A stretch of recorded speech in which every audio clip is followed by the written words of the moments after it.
SR kitchen को आपण मानक वेलकम। आज मु आपण मानक पई नेकी आछि मसला डोसा। देखंतु मसला डोसा पई मु एटू 6 रु 7 टी आलू प्रेशर कुकर रे 3टी सीटी दे देली। दे सारिला परे आमे कोन करबा ना आलू को भला भाबरे छड़ेई नबा। छड़ेई की गोटे चॉपर साहाय्य रे आमे ताको भला भाबरे चॉप कर नै जिबा। देखंतु एई टाइप रो भला भाबरे चॉप कर नै जिबे।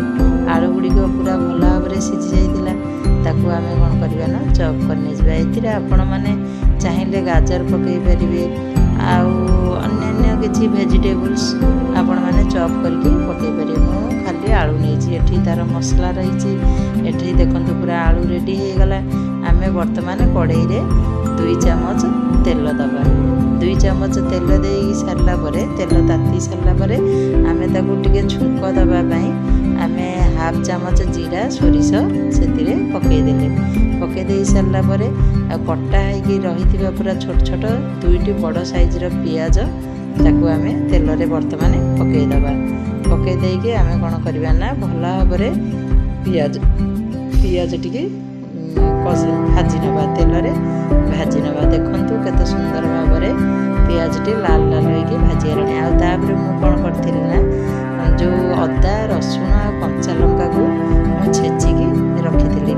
वर्तमान अदा रसुण कंचा लंका छेचा को वर्तमान सेतिरे दे दवा। दे कोन करबा ना पूरा पियाज लाल लाल होआ पर्यंत भाजी हे गला। सेतिरे आमे दबा लंका गुंड हाफ चम्मच, हळदी गुंड हाफ चम्मच आउ जीरा पाउडर हाफ चम्मच।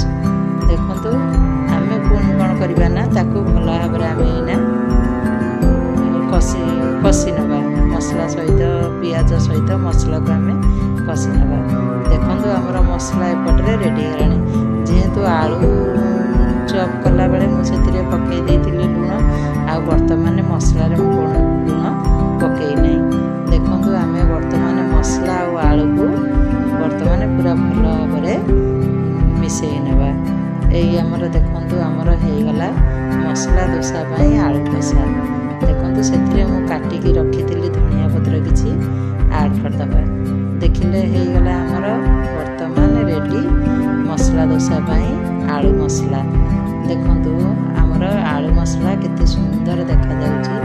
आ एपटे मु गोटे तावा गरम करके हमर डोसार बेटर आमे तावा ऊपर देई नबा।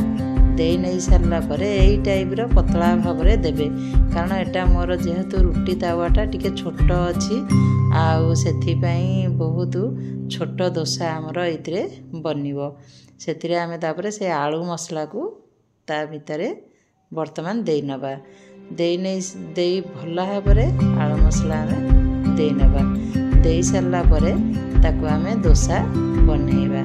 देखंतु टिके साइड टा मोर लागी जाउची कारण एटा मु आपन को कहिची एटा होची मोर रुटी तावाटा। एटा होची डोसा तावा। देखंतु तथापि मु बहुत चेष्टा करिके मु ताकू डोसा बनेइची। देखिले हमर हे गला हमर आलू मसला डोसा।